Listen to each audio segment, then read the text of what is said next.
Hello, I'm Svitek, 360 Creative Coach, and the reason I call myself that is because I believe that in order to achieve your creative ambitions, you're not just going to be able to rely on skill and talent. You need the right mental fortitude. And that's something I'm going to talk about heavily in this edition of my vlog. Welcome, where it is my mission to highlight my creative journey and give you inspiration as well as takeaways to apply to your own life and endeavors. So welcome to it. Now, before I get into it, I would like to take the opportunity to invite you to subscribe if you haven't done so already. That way you get all the various episodes and lessons that I put out pretty much every single day, not always, but most of the time. Anyway, thank you for taking the time if you just did, and appreciate you if you already were. In fact, real quick, I do want to say that I have been noticing that that there has been a good increase in subscribers. And so I want to personally, before I get into anything else, take the time to thank you because it means a lot to me. It means the things that I'm saying, whether these vlogs, whether my lessons and so forth, have some value to your life enough that you would want to come back and listen to more. So I truly appreciate that. What I would also encourage you to do if you are a new subscriber is to leave a comment or hit me up on social media at Svitek, letting me know, what sort of information you're looking to gain, what drove you to subscribe and things of that nature. It would truly, it means a lot to me, to kind of read that, but at the same time, I can deliver better stuff that's geared towards you, right? I can be more specific with the stuff that I put out. So please do that as well. And don't think that it's not lost on me. I'm truly grateful for the increase. It means the stuff that I'm working on has meaning and value. So, and has meaning and value for you. So I appreciate that. All right. I guess first thing, I'm back. I'm back in LA. I was in Seattle for a little bit with my mom, just for a change of pace, things of that nature, and quite literally nature. I was doing a lot of hiking and things like that. It was a lot of fun. Certainly my dogs, Chloe and Sparky, they enjoyed it. So much so that they were actually, for the first time in their lives, kind of tired from walking around so much. They got so much exercise, so it was great.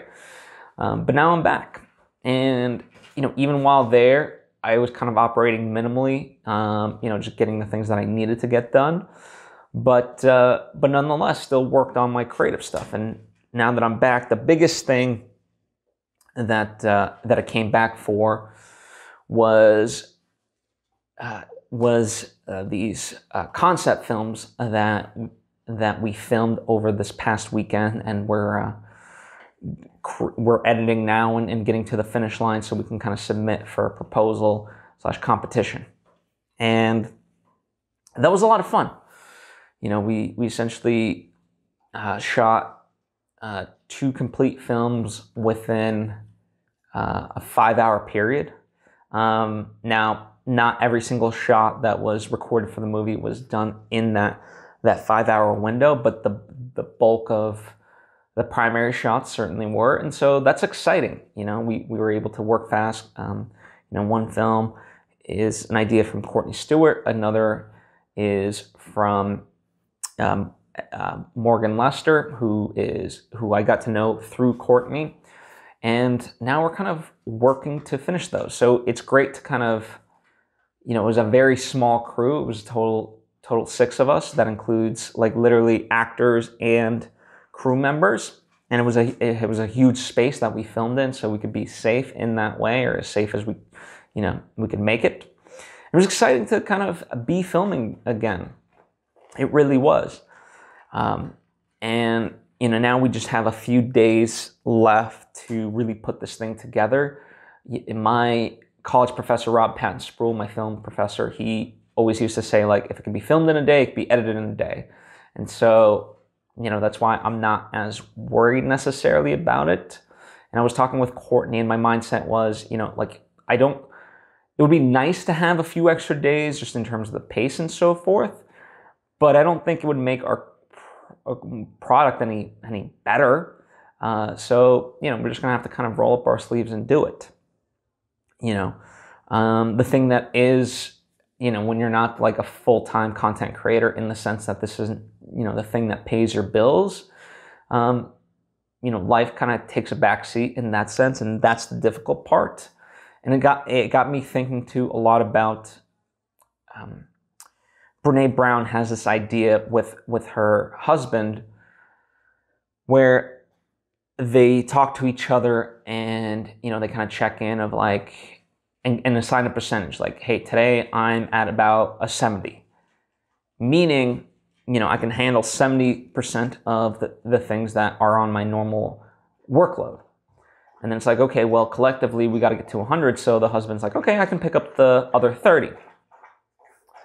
And the reason I think about that is because I think, you know, that is the tough part of being an independent content creator.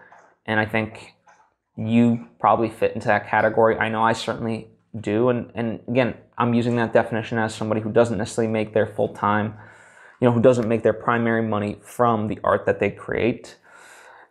And they kind of have to do it on the side. And so in that sense, you know, I think a lot of us don't have that full support that we would need, you know, even just something as simple as like sometimes cleaning the dishes and things like that. You know, when you're trying to meet certain deadlines, it's like, okay, that has to be put by the wayside. You know, so the creative stuff is meeting those deadlines is definitely doable, but it's the other life stuff that can be hard, you know, and you know, sometimes it can feel very lonely in that sense. And I'm not saying like we all need like assistance or things like that, but it just goes to show the need for people in life, you know. Certainly while I was up in Seattle, what made it very easier for me was, yes, I had to walk the dogs and things like that, but my mom kind of took care of the other stuff, meaning she cooked. I didn't have to worry about the dishes and things like that. And the trade-off was like, you know, I was still working, you know, my regular job. And so, you know, my thing was like, she'll take care of the other stuff, meaning, you know, make the food and other stuff and kind of prep, and I'll focus on the work. And that way we can, you know, afterwards we can spend time, you know, on hikes and things of that nature, right? So that way, like, you know, while she's taking care of that stuff, I'm doing the work that I need to do, right? And it's just a nice feeling to be able to have. And I think, you know, obviously any sort of relationship, whether romantic or otherwise, shouldn't be just about like acts of service. But I think it's something to consider. Because again, as Brene Brown talks about it, like the idea that like just having open communication of like, hey, you know what, this week I'm 90%, I'm feeling great. You know, you handle 10, you know, other times it's like 50-50. And, you know, it's something that I kind of talk about with some of my coworkers, right? My immediate people that I work with, where, you know, we check in, especially in this year with 2020 being what it is. It's like, you know, how you doing this week? Okay. You know, well, let me know if you need help and I can pick up some slack here or whatever else. And right. And that's, I think that's the right way to approach life a little bit. So really kind of consider that, that sort of conversation when and where you can. I think it will behoove you.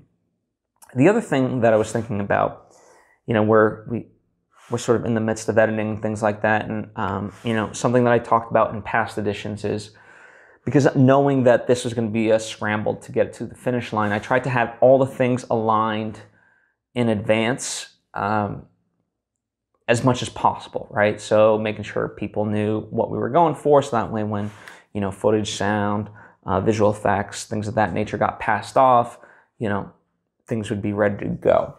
And, you know, for one reason or another, it didn't happen exactly as I envisioned it. Never does, right? And then I think that's the bigger thing, is it's like, okay, well, you could be mad, you could be upset, or it's like, well, what are you going to do now, right? How are you going to solve it? And I think a great movie that I really recommend to any content creator, but especially filmmakers, is Wag the Dog. Now, yes, it's a political movie if you know what the movie is. I mean, in summary, it's about a spin doctor and a Hollywood producer trying to help a political campaign for an incumbent president. Sorry, that's me putting up my dog on the couch because she wants to go on the couch. But anyway, it's about these people in the last final days before an election to help get a president reelected. By helping with marketing, if you will. Now, what they do is they essentially create a fake war against Albania, right? So it's a very much a satire in that way, and kind of reveals a lot about the politics. But the reason why, that aside, the reason why I recommend this movie to any creative is because Dustin Hoffman's character plays a Hollywood producer, and kind of a motif throughout is his line of, "This is nothing." So no matter what comes their way, he always says, "This is nothing, this is nothing." And he might share an anecdote of like, something along the lines of like, when we were doing the 4 horsemen of the apocalypse, 2 days before the end of principal photography, all the horses died. This is nothing. This is producing. This is nothing. And that sort of mentality to me is, the embodiment of mental fortitude. Because very much like as these things arise, in our mad dash to meet the deadlines of these projects, it's like, okay, yeah, we could be broken by it, but that's just kind of par for the course. And it's like, okay, well, what are you going to do about it? And in that same way, I almost kind of like this is nothing, and you start going to solutions, right? So Dustin Hoffman's character, he says this is nothing, and immediately goes to solutions. And that to me is a strong indicator of people who will be successful, as people who they don't wallow in the negativity that long. I mean, of course, you might be upset in the moment. It's not like I'm not upset when things go differently than I would have expected, than I would have hoped, and things of that nature. But it's like, okay, well, my end goal is to finish this and have a great product. So what am I going to do about it? Okay, well, boom, let's get to solutions. And that's really the key takeaway there. The other thing I will emphasize, like, as much as you can, so part of producing is reacting in the moment, but it's also anticipating those problems so you do have fail safes. So in some sense, not that you're hoping for things to happen, but there were certain things, like I knew this would be a mad dash, so it's like, okay, well, what are the fail safes in place? And luckily, collectively, we have enough levers to be able to pull, if you will, to accommodate for mishaps and things that aren't going our way. So that's the key lesson. Definitely, I would definitely encourage you to watch Wag the Dog through that sort of lens of like, oh wow, this guy's very solution oriented, because I think it's like a really wonderful film in that light, in addition to all the other stuff. But if as a content creator, bam. So that's kind of where I'm at. And I say all this because I'm probably not going to put out a lot of episodes within this next week because of that. But nonetheless, I wanted to kind of do this episode, at least to touch base, so you kind of knew what was going on. So I've got I've got these 2 short films we edited last night, and one's in really good shape in terms of the picture edit. The other one is a little bit more complex. So we got what I call I would say not even an assembly. We assembled the piece, but just kind of have an idea. Now we're gonna have to kind of fill in the gaps and things of that nature. The good news is, I think even in that way, we're not gonna be able to have a lot of revisions for either, really, in terms of the edit. But I think the good news is we won't really need to. I think the way we're going about it is already strong enough, so that way, by the time we finish like an official first draft of either, you know, it's very tight, right? And then it's minor adjustments we can make very quickly. So I'm looking forward to that, and you know, passing it off, going, you know, into sound, going into color, you know, the visual effects, things like that. All that stuff has to, you know, be taken into account and done. So that's good. The other, you know, as far as the thing that I'm looking, another sort of creative project that I've got going on that I've been talking a lot about is In Search of Sunrise. You know, luckily I did my pass at it in terms of the draft. Now it's with my co-writer, so even though I'm not working on it this week, it is being worked on this week, which is great. So then by the end of the week, he'll have something finished, and I can, you know, make the adjustments from there and so forth. So nothing really gets stopped. And then the other thing, there's an exciting development with my feature film Idol, but you know, not that it's a problem. I'm trying to think of the right term, but I'll just use the word problem, knowing that it's not the right word to use.